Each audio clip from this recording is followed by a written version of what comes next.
Now, about stream entry. We studied the 4 prerequisites for stream entry.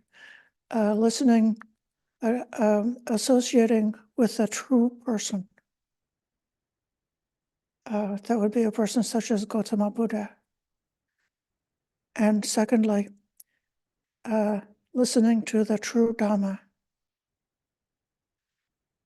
And thirdly, practicing yoniso manasikara, or wise attention, directing one's attention inside, directing one's attention towards the root, towards the cause of things. And then last of all, practicing the Dhamma according to the teachings. So those were the prerequisites. Now we've done those prerequisites, and we are now looking at the fruition, about the result. What is it like for those who have gained stream entry? There are 2 different kinds of descriptions that we see in the suttas.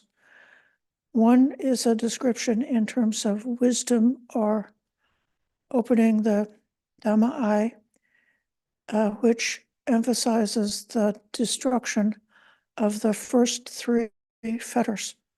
The fetter of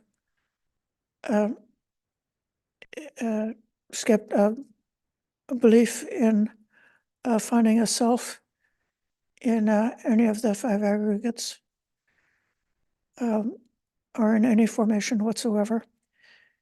The second fetter is the belief in rites and rituals as a way of salvation. And the third fetter is skeptical doubt. Then elsewhere in the suttas, there's a completely different description of stream entry that has 4 factors. The factors of secure confidence in the Buddha, secure confidence in the Dhamma, secure confidence in the sangha, and a level of virtue or morality which is different than before, and which is loved by the noble ones. It's this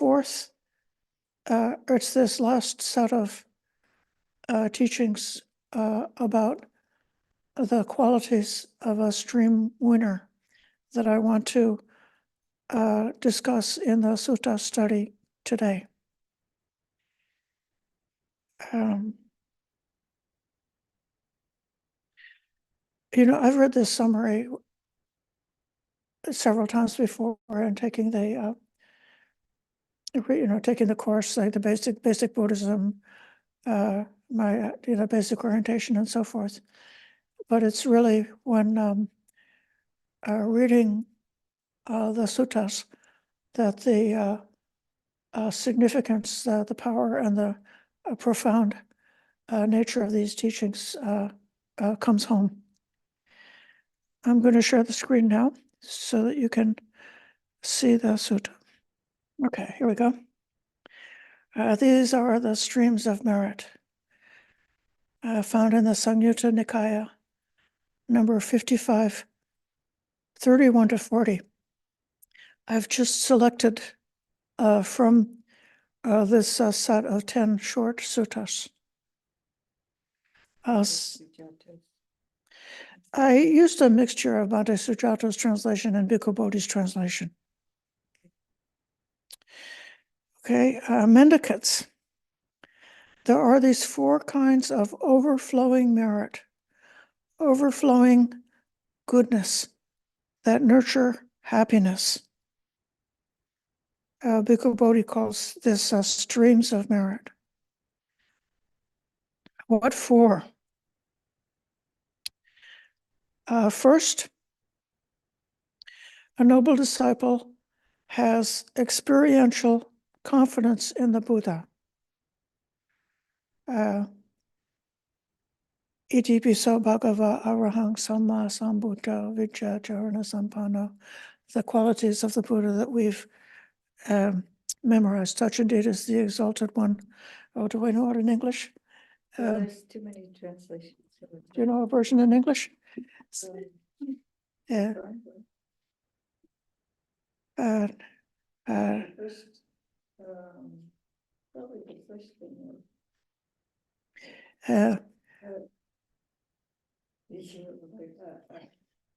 Is that, I get confused. Each sure of gods and humans. Okay.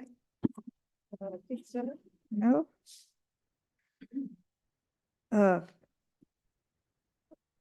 Here, because the noble disciple has possessed confirmed confidence in the Buddha thus. The Blessed One is an arahant, perfectly enlightened, accomplished in true knowledge and conduct, fortunate, knower of the worlds, it should be, unsurpassed leader of persons to be tamed, teacher of devas and humans, the enlightened one, the Blessed One. Should I keep reading the next? No, not yet. I'll come back to it.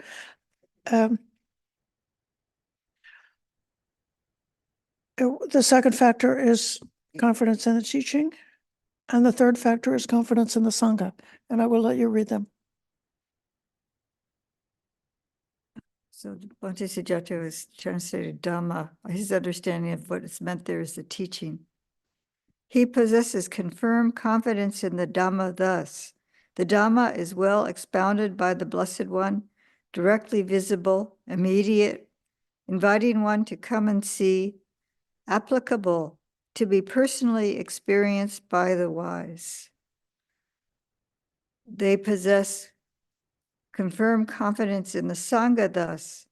The Sangha of the Blessed One's disciples is practicing the good way, practicing the straight way, practicing the true way, practicing the proper way, the 4 pairs of persons, the 8 types of individuals. This Sangha of the Blessed One's disciples is worthy of gifts, worthy of hospitality, worthy of offerings, worthy of reverential salutation, the unsurpassed field of merit for the world. We have discussed in some of our recent meetings about how one arrives at this, what Bhikkhu Bhante Sujato calls experiential confidence, confidence which is not a blind faith, but which is based on having encountered this teacher and these teachings, making a rational judgment about whether we think it might work, or else just hearing the words of the Dhamma, we immediately recognize it as, yes, this is the path that is answering what I've been looking for such a long time. And then testing that teacher and that Sangha and those teachings to see whether those who are practicing are what they claim to be. If their behavior is the same in private as in public, as their behavior is the same if they're unknown private people, or if they become world famous and powerful, is their teaching still the same? And especially with that Dhamma, if we take that Dhamma on board, and if we begin then to practice in line with these teachings, do we begin to experience internally for ourselves the beginnings of that transformation? And then as we go along, our confidence becomes greater and greater. When a person crosses over with the opening of the Dhamma eye, then that would wipe away all the doubt.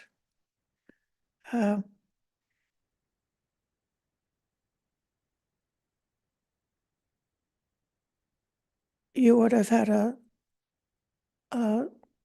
internal transformation to the extent that it would be impossible to think, well, maybe Buddhism is true, maybe it's not, maybe it's useful, maybe it's out of date, maybe I should try some kind of combination or a mixture, or maybe I should just give it all up and go back and be some other faith. Those kinds of doubts would go away.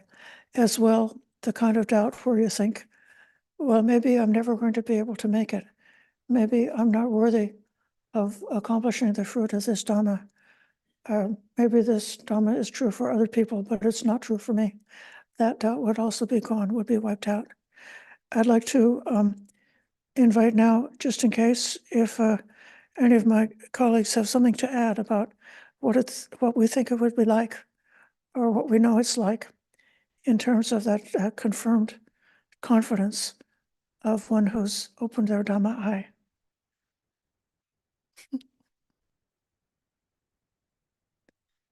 Or what we've heard that's said about it. Brahmavara. Yeah, thank you so much, Ayya. Yeah, I'm just very struck by the qualities of the Dhamma, you know, to be experienced individually by the wise, and immediate, momentary Dhamma, and remembering how another way in which stream enterers are kind of, or way in which they express their insight is that everything that arises passes away. So it's that sort of immediacy.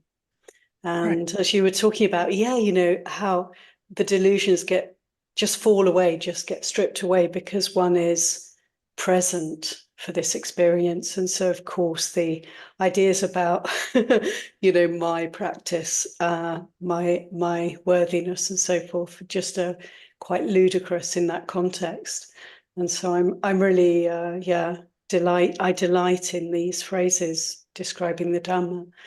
And there's one other thing that comes to mind is the quality of the Buddha, this unshakable confidence in the Buddha, because I think, you know, we can see it two ways. It could be the teacher, the historical Buddha, but also for me, Buddha meaning awake, you know, the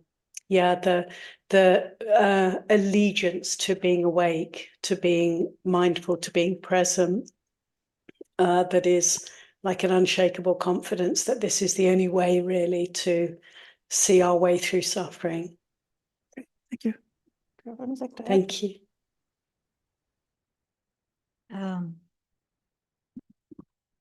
Yeah, I think it's, I like the term unshakable, that the sada, the faith, is unshakable. And so there's no wavering at all. And just not based on gullibility or dependency on a you know, charisma of someone's charisma. So it's not, so the inspiration is maybe we are inspired by an individual or individuals, but the actual inspiration is internal, like we've discovered for ourselves that this is true.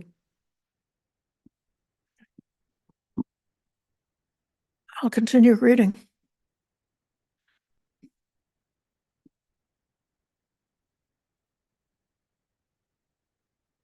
Then the fourth quality. Further, a noble disciple's ethical conduct is loved by the noble ones.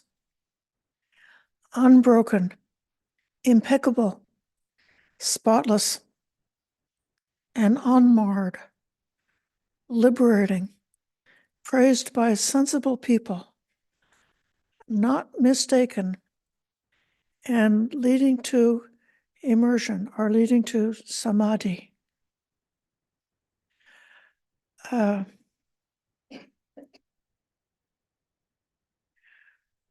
This to me is really, I would say,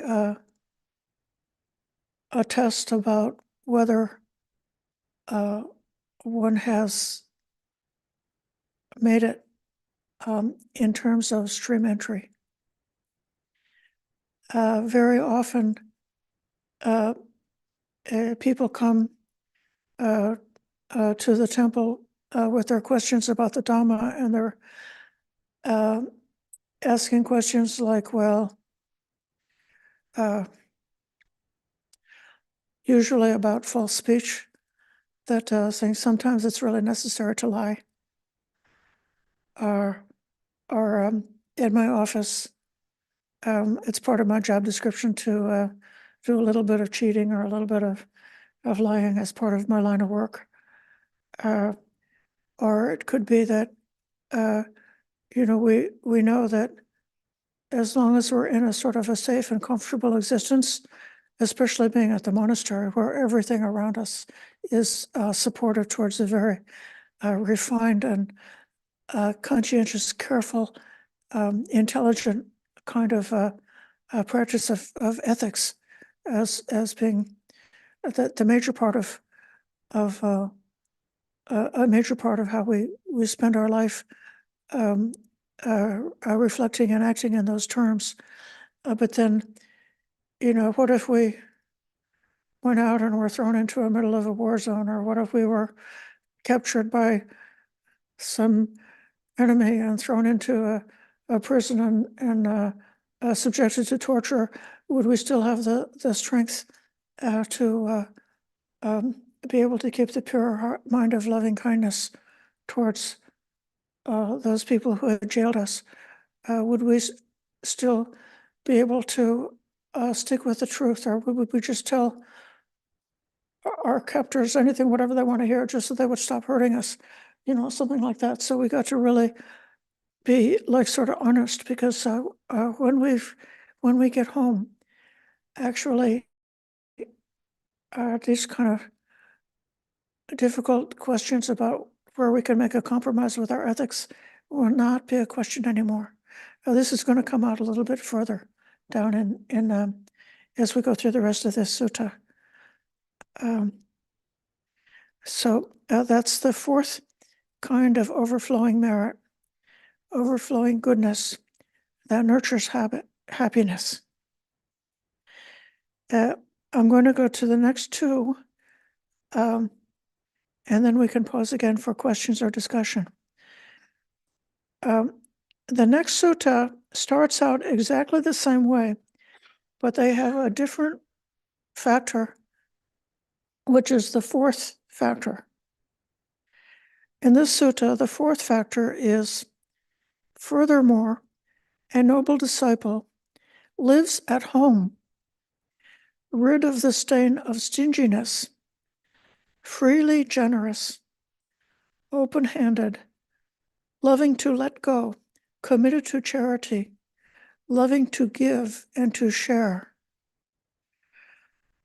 So this teaching seems to be directed to householders, people who have homes and live in homes, in contrast to monastics who, especially in the ancient times, truly were wanderers who didn't have a special regular place of abode, but were continuously wandering from place to place. Or if they were staying in a monastery, they have many aspects of the training that would teach them not to become attached to the monastery or the temple or the place that they're staying to, as being like, this is my home, I'm going to just settle down here.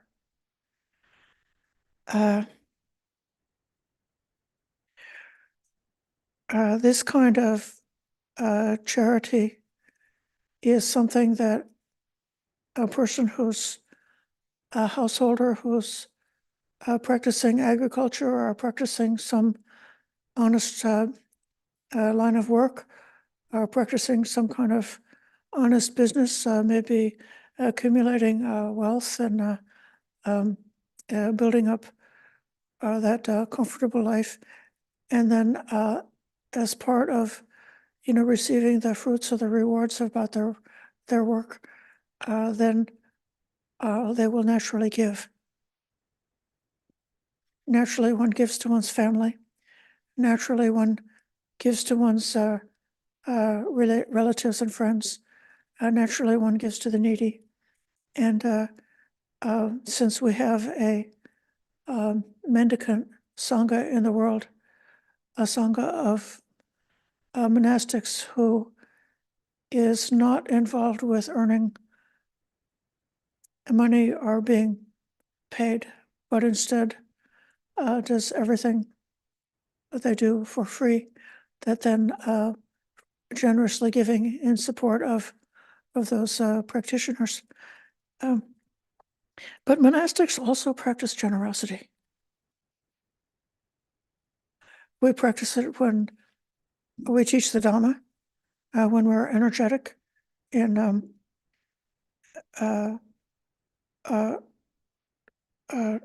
doing all the things that are necessary to carry this message out, to doing all the things necessary to try to learn, to understand, and to develop our own realization of this Dhamma, so that we're able to pass it on in a way that is authentic and accurate and sincere, which doesn't misrepresent the Buddha, doesn't misrepresent his teachings. And then there's like so many other aspects of practical work, doing the dishes and sweeping, and coping with technology, putting our Dhamma talks on the YouTube, and then grooming the Dhamma talks on the YouTube to take out all the places where we said and ah, or where if we stumbled in by mistake, said something that was not accurate. If I said Sariputta when I went Moggallana, then I can go back into the YouTube and I can edit it afterwards to make it sound like I was correct the first time. This is, but these acts of giving in terms of service is something that is definitely a hallmark of the monastic form. And it is a stream of merit for monastics as well. So that's the second one. I'm going, let me come to this one more, and then I'll stop for questions. Okay. Then the third one, this sutta starts with the first three, the perfect confidence in the Buddha, Dhamma, and Sangha. And then the fourth one, furthermore, a noble disciple is wise. They have the wisdom of arising and passing away, which is noble, penetrative, and leads to the complete ending of suffering. And so this is the realization of the Dhamma. With that, I'm going to pause and invite comments first from the monastics and then from anybody in this meeting who has a question or a comment. I wanted to go back to the generosity. And it's true that what we is we freely give, we share the Dhamma. It's not meant to be like a marketplace thing where we put on a talk and try to get people to donate or something like that. That we somebody be on the street and ask us a question, and we're actually quite overjoyed that someone is interested. But I wanted to say, I look at the Pali, and there's this word, there's a description, the Puna Kaparang Arya Savako, this is the noble disciple living at home. But there is the mind, the cetasa, or the heart, agarang. So it's that's gone away from or free from stinginess, and then the Mutta chago. So there's the chago. There's a chaganusati where you can reflect on your acts of generosity. So that's very much in there. But there's this word wosagarato. So that has this is a wosaga, and it appears when they're describing liberation, the mind becoming liberated, and that's a relinquishment. So when we're practicing generosity, I'm giving something material, but there's also this giving up, this relinquishing. We can get really, we're really sharing or letting go. So then this is like a physical manifestation of that wosaga. And then that it's preparing our hearts to that final really releasing. Right. So I just wanted to point that out. This word wosaga is Good. in this. Thank you. So that vosaga, just like we give away our things or give away our time, later on we can give away our inner defilements of the mind or heart, and then we can give away the last remnant of conceit in order to become completely liberated. So this basic generosity that in Buddhist householders and in their families, ever since they were children, they have learned the joy and happiness of giving. And that willingness to give prepares the mind to be able to give up opinions and conceit, and all of the deep fetters can be also given. Other comments or questions?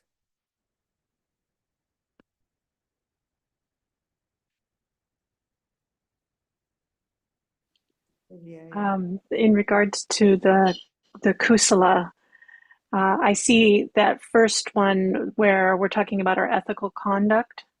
It also fits in with the refrain that we've got going through these three about the overflowing merit, the overflowing goodness, the kusala, and that it leads to, it nurtures. It's the nutriment for happiness. It's also essentially leading to samadhi, to immersion. And so we've got the tying of these pieces together, but this refrain has the kusala in it. And that's been my experience. And I've noticed in others, as they've relayed their experiences, that living the kusala, the wholesome, the centrality of that, when that overflows, it naturally leads to these other characteristics. Of course, the generosity is there. Of course, wisdom begins to arise because there's this settling, the samadhi that becomes apparent. And all throughout that thread of happiness is nurtured by these things that we're doing. So even before stream entry, there is this growing confidence, a growing happiness, and a growing stillness. Thank you.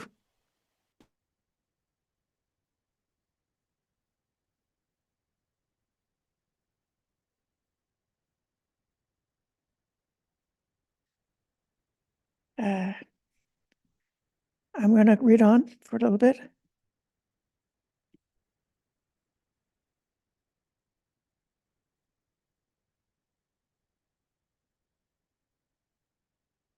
The next section is about the divine tracks. The four stream entry factors are compared to the divine tracks of the Deva for the purification of beings.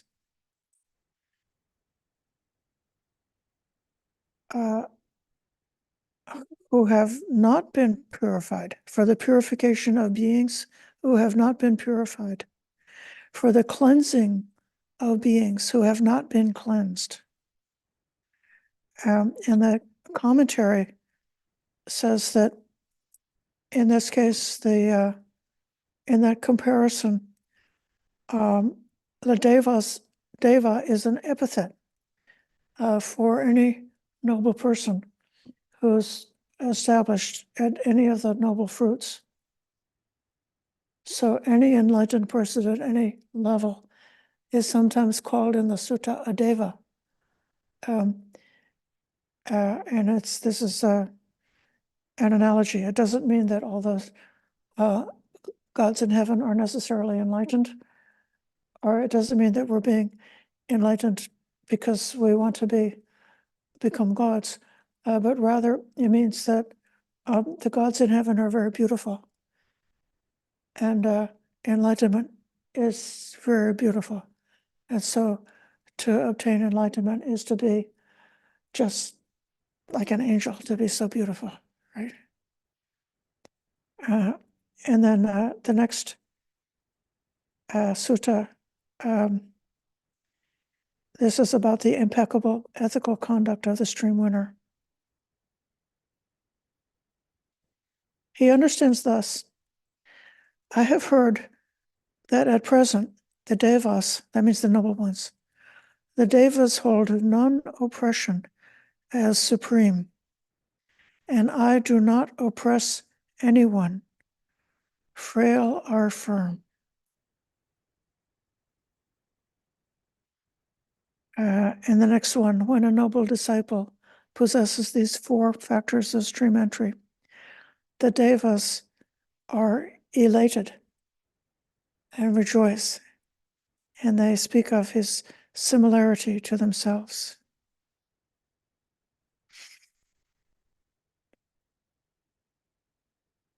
So this natural morality that comes out of sympathy for the world is developed elsewhere in the suttas. I'm going to come back to this more on Tuesday. Basically, that liberating insight and breaking through the fetter of the delusion about the self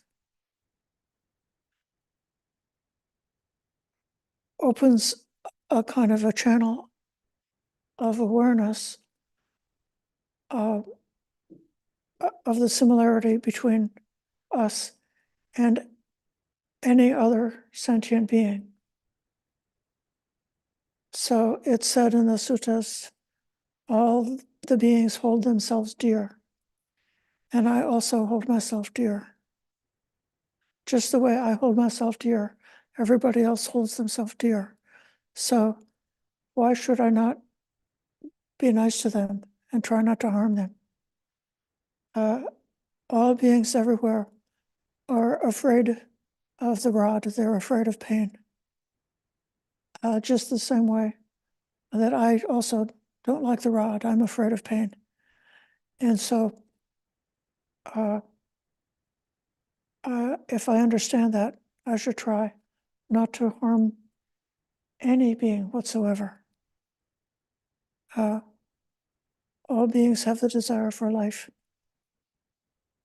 This practice of sympathy, I think, is something that might be especially good for one who was a stream enterer, and perhaps one who's on the path of being a once returner, because a stream enterer is still subject to sensual desire and aversion. Those are not completely wiped out until the 3rd level of awakening, the non-returner. And so we've seen the light, but we still have got, you could say, like the emotional equipment that might cause, like if something that's really repulsive or horrible comes along, that even like something in our body or something in our brain can still have that reaction. But at the same time that reaction is happening, we've got the wisdom factor that sees the source that sees where this is all coming from, how it's arising, and what the purpose is, so that we don't anymore buy into it, but we still experience it. We still experience the pain of that craving and the pain of sensual desire, and because of that, then we would have such sympathy for all the other beings who are swimming in the same kinds of dukkha, who perhaps do not have the wisdom factor to see their way out of it. So we recognize our similarity to them.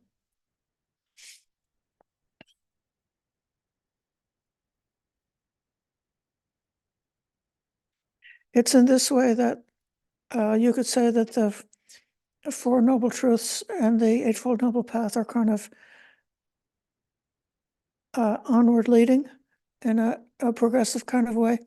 So if you fully understand what dukkha is, if you understand like the fullest extent of it, if you can see how since beginningless time these cycles of reactivity perpetuating this dukkha have been going on, if you can see how pervasive it is, how even somebody with a comfortable life, or somebody with the happiness of meditation, there still could be, at the edges, that if dukkha is not completely banished, it's still kind of like a shadow or cloud at the edge of our awareness, or it may, rise up to be something that really sticks us from time to time. And then when we really get the understanding about that problem of dukkha, then the mind can let go of craving, the cause of dukkha. Why would I want to hold on to that? Why would I want to hold on to that burning coal? And then if for a moment, in any kind of a way, even a partial way, not to mention a complete way, if you can let go of that burning coal, let go of that craving, and experience the instant release from that aspect of dukkha, then one would realize that it's possible for a human being to have that freedom from craving, that third noble truth. And one could develop the confidence that this noble path, this Dhamma Patipatya, this practice of the Dhamma in accord with the teachings, is the way to go the rest of the way. We got a taste. Now we want to go all the way. So then,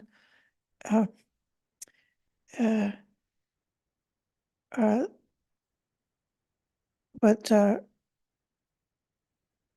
not wanting to buy one more drop of dukkha for our own self, we also don't want to buy one more drop of dukkha for anybody else, because we've gone past the self-conceit and we realize that there's not really any difference between my suffering and your suffering.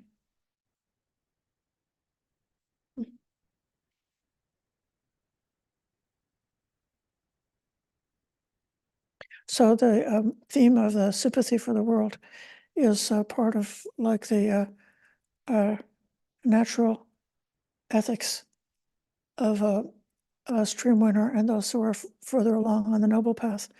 Why it just wouldn't make sense for them to be committing some kinds of wrongdoing. But if they happen to be a layperson, these ethics are described in terms of the 5 precepts being impeccable,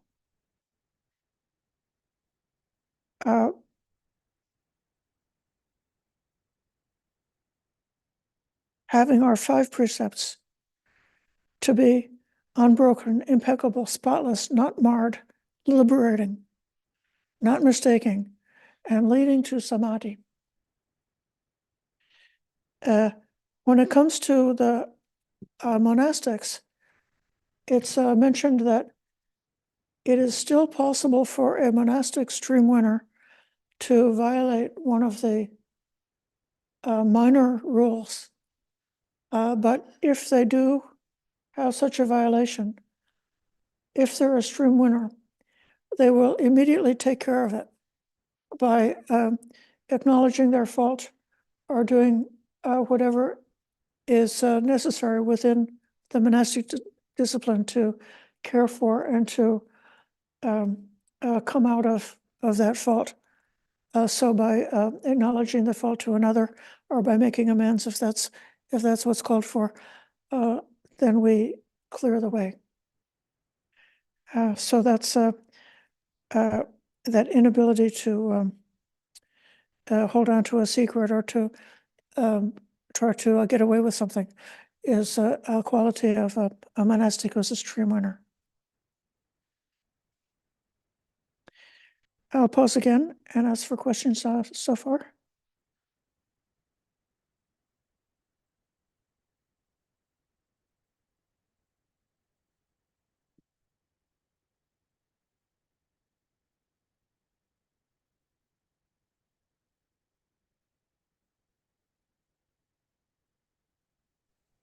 Ayya, can you see me? Oh, yes. Corina. Yeah. Hi, thank you. Yes, it's more of a comment, and happy to hear your comments back. I actually have lots of comments. One of the first ones is that phrase, the joy of receiving. Oh, I'm sorry, the joy of giving. And it really strikes me about the joy of receiving. I've recently been I've been sick and getting a lot of care, and this Dhamma friend who's had spine surgery and he can't use his arms, and just how he's learned how it's such a gift it's actually a gift you give someone when you accept their help, when you like receive their help. And I have just a bunch of little comments. I was thinking about the monastic sangha, particularly the nuns, and just I've seen how much work it takes to run a monastery.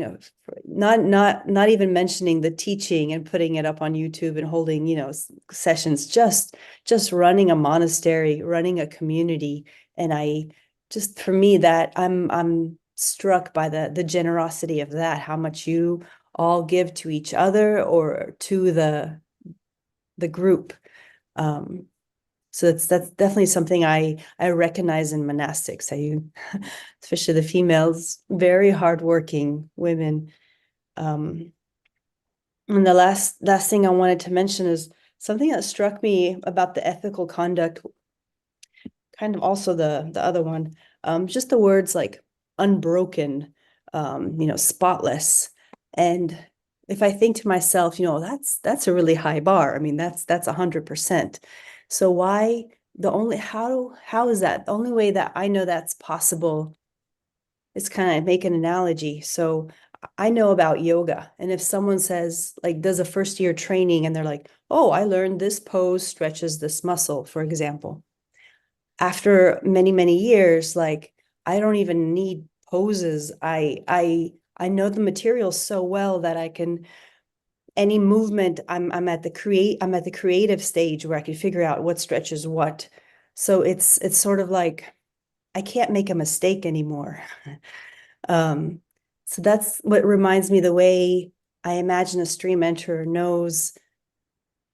understands ethical conduct, the causes and the effects so deeply that there's no question, there's no doubt, there's no mistake that can be made. They can take any condition, any material, and see the way through. And that's something I can relate to. Because otherwise, if I think of like spotless, I'm like, oh, okay, we got a long way to go. And that's similarly the other part where that speaks to the householder, perhaps, like you said. It's not just being generous, it's loving to be generous. That really struck me, like not just giving and sharing, but loving to give and share. that's completely different, because we can all give and be generous, but loving to do it, that's a whole different orientation. And actually, it strikes me as more common. It doesn't strike me as so rare, like in my community of yoga people. Yeah, it's just so it happens so often, so easily, this giving and sharing. So I don't know what that means, but yeah, I see how it all plays together. Any comments? Thank you. Thank you for those very beautiful comments. Yes, we don't want to hold the idea of perfection in a way that becomes a weapon to then punish ourselves. That's the opposite of what we're aiming for. It's more natural, as what you described, with the maturity in your yoga practice. Or you could say that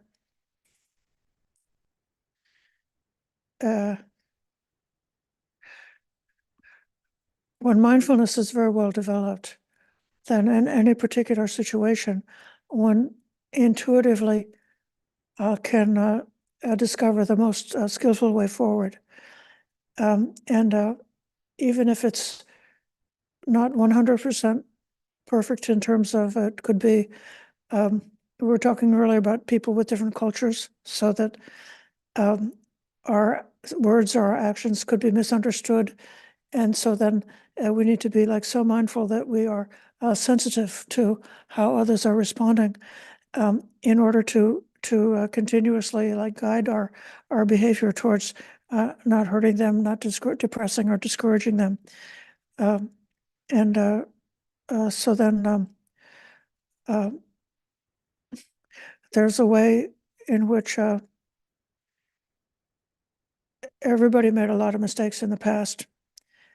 But the combination of everything that we've done before, everything that happened before, has come up to this moment here that we've got right now. And so this moment is the perfect culmination or manifestation of all the causes and conditions that went before that. If right now, at this moment, I have the adhitthana, right now, the determination, right now, for clarity, then it may be that, like just in this moment, I've got that purity, even though I've got plenty of spots in my past. Yeah. Okay, I'm going to call on Richard.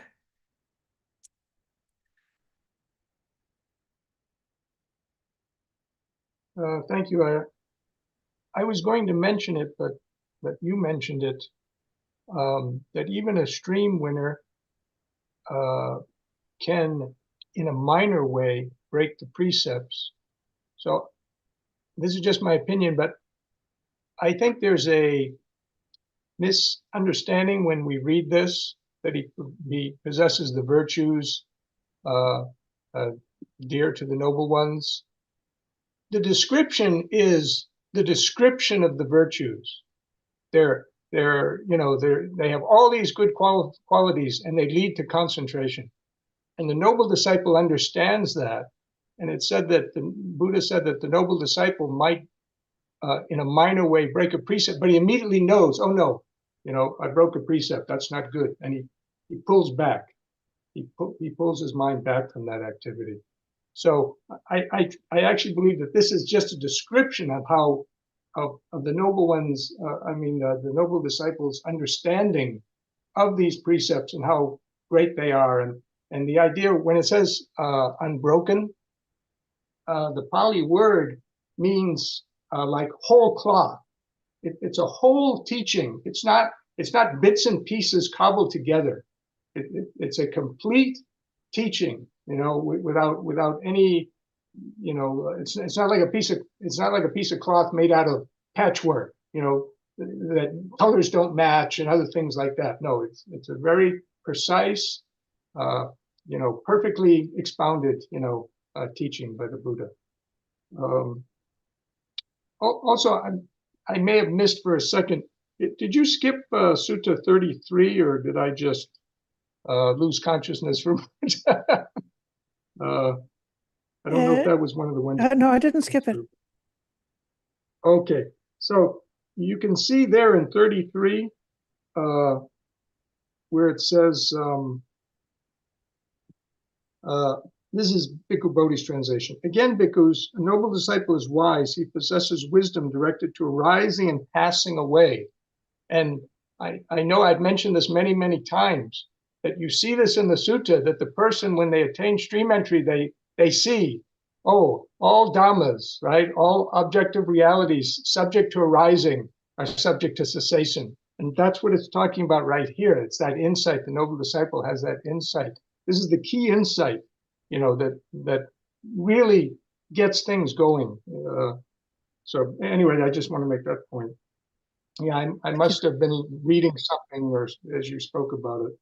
Thank you for and I repeating missed that you. so that we don't lose track of it, because that's definitely an essential element of the lesson. I'm going to go ahead with the sutta now.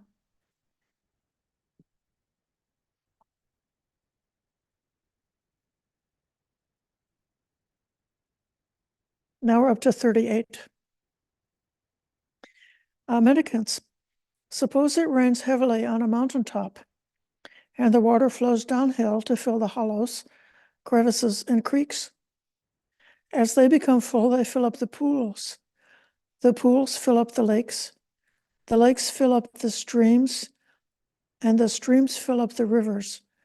And as the rivers become full, they fill up the ocean. In the same way, a noble disciple has experiential confidence in the Buddha, the teaching, the Dhamma, and the Sangha, and the ethics loved by the noble ones. These things flow onwards, and after crossing to the far shore, they lead to the ending of defilements. That's the asava kayaya, or the kinasava, the destruction of the defilements, which is another expression for nibbana. Without pausing to dwell on this, I'm going to jump ahead to the Niyyanika number 40, which gives some explanation for this this metaphor. Nandiya asked the Buddha about the case where a noble disciple of the Buddha does not have the 4 factors of stream entry. And the Buddha answers, Nandiya, someone who totally and utterly lacks these 4 factors of stream entry is an outsider. That's called a Puññābhisandasutta, an ordinary person, who belongs with ordinary persons, I say. Nevertheless, Nandiya, as to how a noble disciple lives negligently and how they live diligently, listen and attend closely. I will speak. Now he gives 2 examples of a negligent disciple, a negligent monastic, but someone who has stream entry, but they're still negligent. How does a noble disciple live negligently? A noble disciple has experiential confidence in the Buddha. They're content with that confidence and don't make further effort for solitude by day or retreat by night. The solitude is the paviveka, which is both seclusion from distractions, our society, as well as striving for a seclusion from the hindrances and ultimately seclusion from the deepest self-conceit. That's what they're practicing for. And then the retreat by night is going to quietude and stillness at nighttime. So this person they met the Buddha and they were wowed and they fell in love with the Buddha. The Buddha becomes the guru. They trust the Buddha. The Buddha is their hero, but they didn't do any of the other work. And the Buddha criticizes that kind of person. He says, when they live negligently, there's no joy. When there's no joy, there's no rapture. When there's no rapture, there's no tranquility. When there's no tranquility, there's suffering. When one is suffering, the mind does not become immersed in samadhi. When the mind is not immersed in samadhi, the Dhamma or the principles do not become clear. Because these principles have not become clear, they're reckoned to live negligently. And then the second example. A noble disciple has experiential confidence in the Buddha, in the Dhamma, in the Sangha, and they have the ethical conduct loved by the noble ones, leading to immersion. They're content with the ethical conduct loved by the noble ones. Don't make further effort for solitude by day or retreat by night. When they live negligently, there's no joy. I'm going to repeat this. When there's no joy, there's no rapture. When there's no rapture, there's no tranquility. When there's no tranquility, there's suffering. When there is suffering, the mind does not become immersed in samadhi. When the mind is not immersed in samadhi, the principles or the Dhamma does not become clear. Because the principles have not become clear, they're reckoned to live negligently.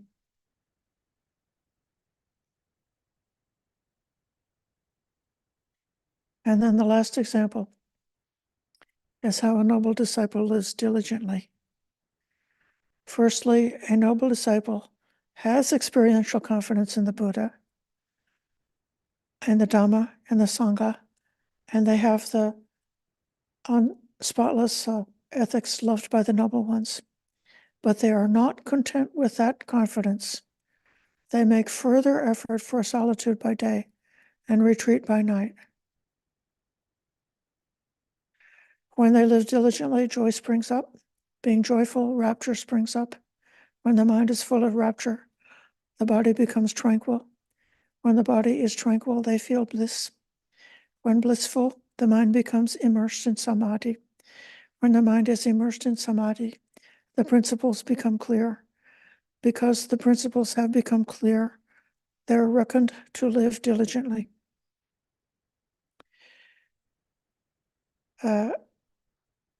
This metaphor of the rain falling on the mountain tops and flowing to the ocean, and the comparison to the sequence of causes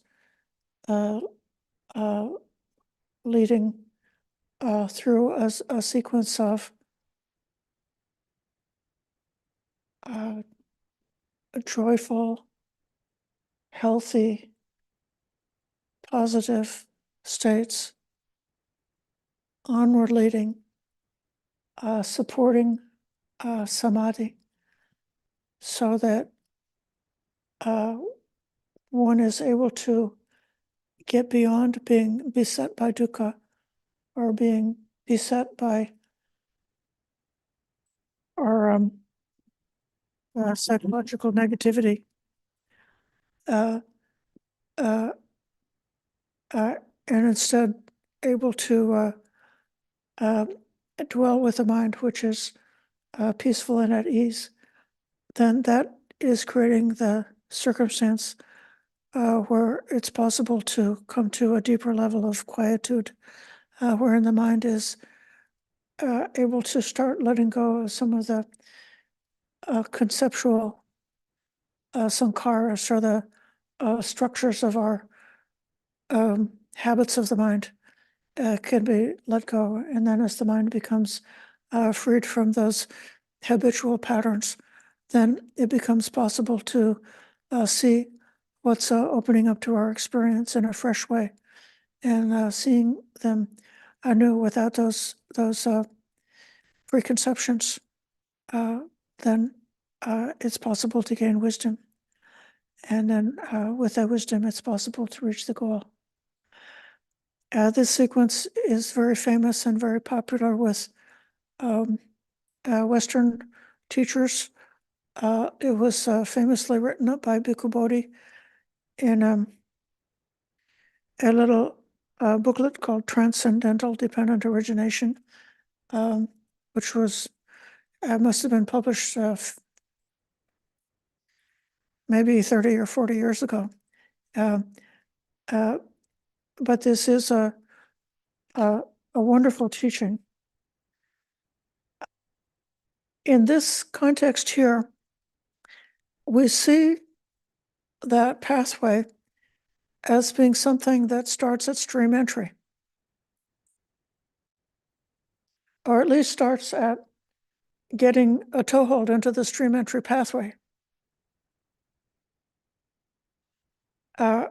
So once the Dhamma eye is opened, once those first fetters have opened up, but before our psychology has been completely transformed, then we've got the work to do. And the work we've got to do is the Noble Eightfold Path, and even extending that to the Noble Tenfold Path, because it's the path that culminates in enlightenment. That's the 9th step, and in the knowledge of enlightenment, which is the 10th step.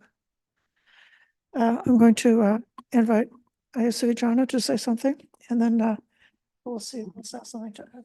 Well, I have that sutta right in front of me, actually. It's in the Nidana. It's called, translated as proximate cause. The Pali is Upanisa.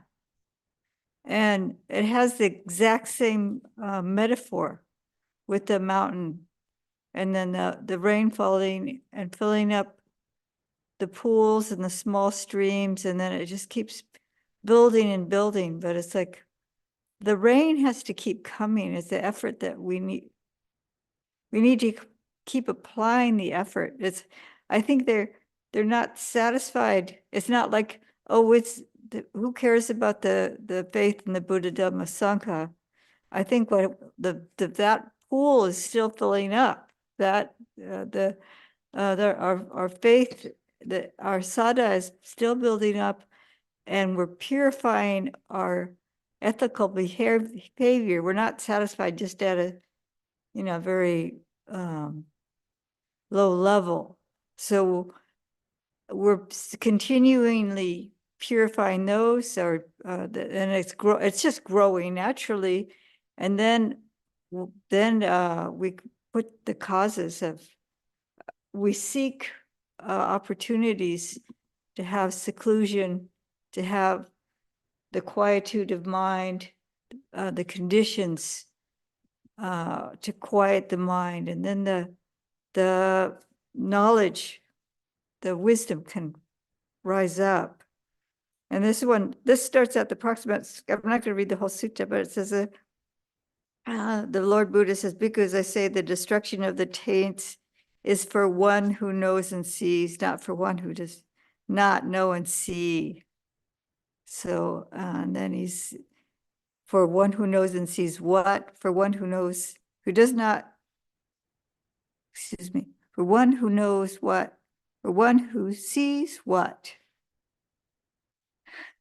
Yeah, sometimes the wording is a little challenging for me. Does the destruction of the taints come about? Such as form, such as the origin, such as the passing away. And that was mentioned, the rising and the origin and the passing away of phenomena. Such as feeling, such as perception, such are volitional formations, such as consciousness, such as its origin, such as its passing away. It is for one who knows and sees thus. one who sees thus that the destruction of taints comes about. So then it goes into the dependent origination down to dukkha. Once it gets to dukkha, then sada, the faith springs up, and all these joyful qualities spring up. So these sutras are all very well interconnected. There's these qualities are brought up or mentioned, and a little bit different emphasis, a little bit different context. But it does have these onward leading qualities, but the understanding of all the conditions and how they naturally, one leads to the other. So I hope that's making sense. Thank you, Ayya. Ayya Brahmavara, do you have something to inspire us with? Thank you very much, Iris. This conversation is just so beautiful and so interesting and uplifting. I love this image of the overflow, the abundance, the cascade of the water, and how it connects with this word stream entry. It's such an interesting word. Like there's a flow, and it's all flowing in one direction. And it's not possible for it to flow in any other direction. And I feel this is the really inspiring thing about this stage, this attainment of stream entry. It's like there's an inexorability then to the path. It's just going to unfold. However long it takes, it's definitely, the compass is set, the direction's set, and it's all flowing in this direction of Nibbana. And so this is why, it's wonderful to focus on stream entry and to strive for stream entry, because there's safety, there's a degree of safety and security in this realization. And before attainment of stream entry, it's pretty perilous. Our situation is quite frightening, really. It reminds me of the teachings where the Buddha picks up a little piece of dirt under his nail. This image, how much suffering a stream enterer has to deal with. It's just this amount compared to the entirety of the planet. So, this to come to this point where everything's going to flow in the right direction, it's so worth focusing on all the teachings around stream entry and setting our course in this way. I might call on Venerable Kachayana and see if they would like to put in 2 cents.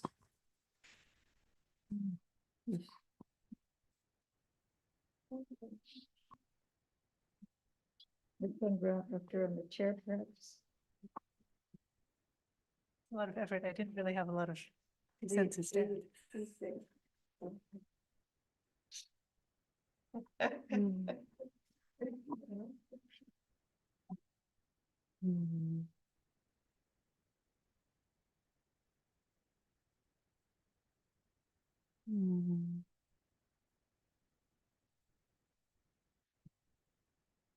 I'm feeling sort of quiet, actually.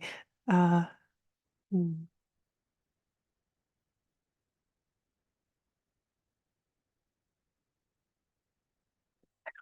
sorry.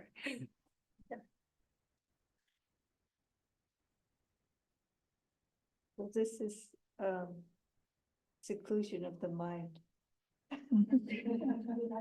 You can tell she's been in the forest for a long time. Niyyanika, do you have a comment to make? I think I would continue with the theme, the water, the flowing, that theme. It's also for me, it's that sense of, one thing I was noticing during winter retreat was that phrase, the heart leaps up. It's the the stream of the Dhamma, that flow, that there's something that's Ayya Suvijjana used a different word just a little bit ago, the springing up, it springs up. That there is that quality of the springing up initially of the confidence, the faith, that there's something, kind of like the geyser like sensation.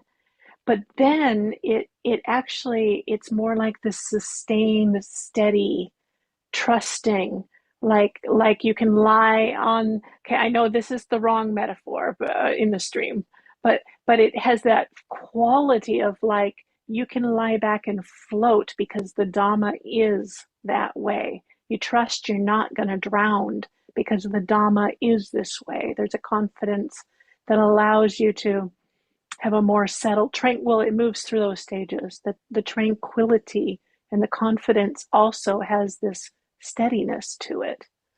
And so it no longer has to be so bubbly, just to keep with this this theme. You're floating on the raft.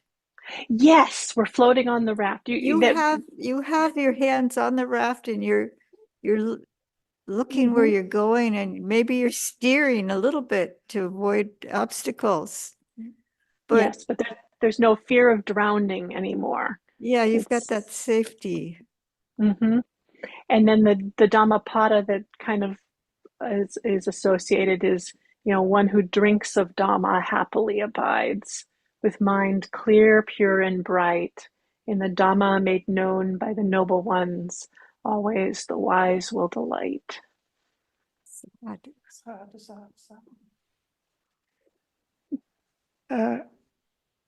Other questions or comments from anyone?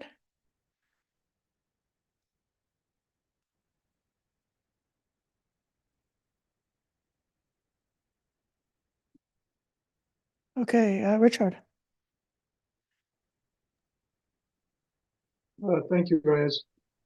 Going back to this section where it says, now I'm looking at Bhikkhu Bodhi's translation. Unfortunately, I don't remember exactly what yours was in terms of these Pali words, but it says, when the mind is not concentrated, phenomena do not become manifest. But I think this translation is not quite clear. If you look at the Pali words in some detail, I think a better translation would be, when the mind is not concentrated, progress is not made. Because progress is not made, he is reckoned as one who dwells negligently. Now, the important thing to note here is that he dwells negligently, but because they're a noble disciple, they can't fall back. Buddha doesn't say that, okay, they're falling back or away or whatever. No, that's not possible. But he's just sort of like, you might say, just sitting there, not progressing, not moving forward, because he's not following this path. Gladness is not arising, which leads to rapture. Now, these are actually descriptions of going into the jhanas, etc., right, and achieving concentration in the fourth jhana. So if he's able to achieve this, then he attains at least once returner. And having attained once, he can make further progress and go to no returner, go to arahant. So he's not making any progress, but he's not falling back as well. He's just living negligently. So I'm not saying it's a good thing or one should strive to do that, but it's not some dire circumstance or something where they're going to fall away from the Dharma. It's not possible having attained the stream entry. Thank Anyways, you. It's like that the sutta where they talk about, you can then, you're a stream enterer, so you have at most 7 lives. The 7 life is for the dullard, the one who's not actually putting forth the effort and whatnot. Even by 7 lives they will have gotten there. So yeah, so that's the negligent one. 7 more lives. I'm going to come back to Corinna. Thank you. I love this progression. The question I have is just back to the beginning. What initiates it? Because I see the effort to keep the rain coming. But before that, I was wondering if you could say a little bit more about, because it seems like the beginning is focusing on leading to joy, focusing on joy, on happiness, on positive states of mind. Is that the I think those are in effect a side effect, but not the goal. We're not practicing because we want to be blissed out. Or even because we want to enjoy permanent happiness or something like that. We're practicing because we want to be liberated from rebirth and the round of samsara. And we would like the whatever fetters is remaining that keeps us with the gravity, like pulling us back into the round of existence, to be broken in a way that we're not going to drop back there. And nevertheless, it seems that the happiness is a supporting factor for going forward.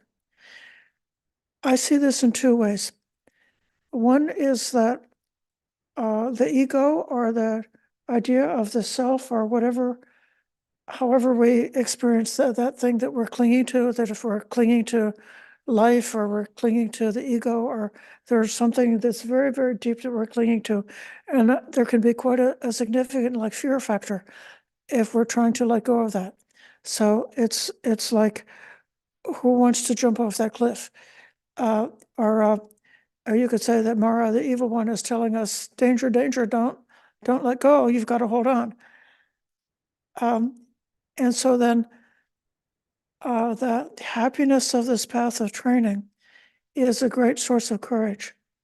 It gives us, the courage and the comfort to say, yes, I trust this path of training, and I'm willing to go the next step by step by step. And then another aspect of happiness it's very similar, maybe a different aspect of the same thing.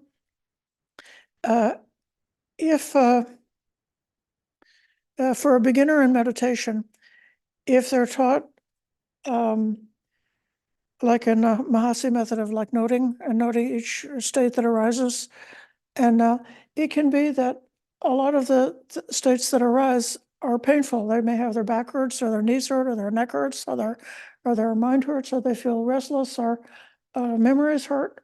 That so many things that are not pleasant, unpleasant things come up.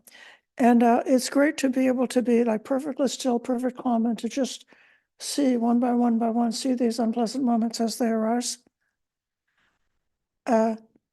But if we're doing a kind of a practice like the metta practice, or even the anapanasati practice, which inherently tends to be pleasant, the pleasant quality of that practice makes it much easier for a beginner to just be willing to come there and to stay, and not to be restless, and not to be jumping off the object of meditation.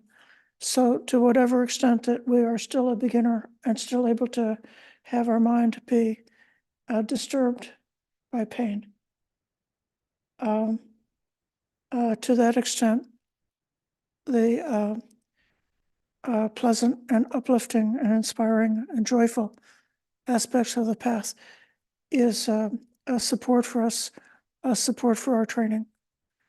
Now, it's also true that, we can come to the place where, like a Vedana, a pleasant or unpleasant really doesn't make a difference. A Vedana is just a Vedana, and you can experience the pleasant and the unpleasant, and you can experience the unpleasant and the pleasant, and you can experiencing them as being the both, and have a very equanimous mind towards any kind of Vedana or feeling state that comes along, so that then when you're practicing like that, the mind is imperturbable and is not able to be disturbed by painful or unpleasant Vedanas that come up. But if we don't have that imperturbability, then practicing in a way which is pleasant is a support and helps us to be able to stabilize the mind enough to get past that kind of reactivity. But it's just something that we need along the way, but we don't need it in the end. That's what I think. I was just thinking about the Upanishad Sutta again, and how the understanding of the dependent origination and seeing the suffering for what it is, bringing rise to sada, to faith, and then pamoja, joy, springs up. And it's like Ayya Sobhana is saying, a side effect, but it's also a nutriment. This is a real, and then piti is an awakening factor. And that, so it gives us this kind of vital energy that isn't dependent, happiness and joy that isn't dependent on sensuality. It's another kind of, it's a different quality of joy. And so this pure happiness that comes from our spiritual development, and it's an unfolding or the filling up that, so that, and then that leads to calm, leads to peacefulness of mind, and then that clarity. It's like the water is pouring down, and it's coming down the mountainside, and then it starts to fill up this lake, and then this huge, beautiful lake, expansive lake, and then you can see clearly because it becomes calm. There's some area, because it's a lake, it's so huge that it's calm. Maybe the rain, the water is filling in from the rain that had come, some weeks before, and there's still all this runoff. But then there's this purity of the water, and you can see clearly, and that it says that kind of peacefulness is a kind of joy, that passaddhi is that leads to the clarity of the mind. It leads us into samadhi and that stillness. And that's a kind of joy. The samadhi has the piti, sukha, and the first jhana. So it's like, so these are all like supports to the path, and it enriches us on the way, and then helps with the clarity and the ability to see things, understand deeply. So that's I wanted to add. So we are out of time, I think. I think I'm going to let Ayya Suvijjana have the last word. So giving our blessings to everyone, my appreciation for your patient listening and for your wonderful practice and loyalty to the Dhamma. Are you thinking that these are going to be read off or something? Oh, okay. This is a list of all the people who have helped us. And you can see that the list goes on and on and on with so much little print. Undoubtedly people that are on the list, and that's the anonymous somewhere on that page. All those people who helped us. People past, present, and future. I think what I would like to do is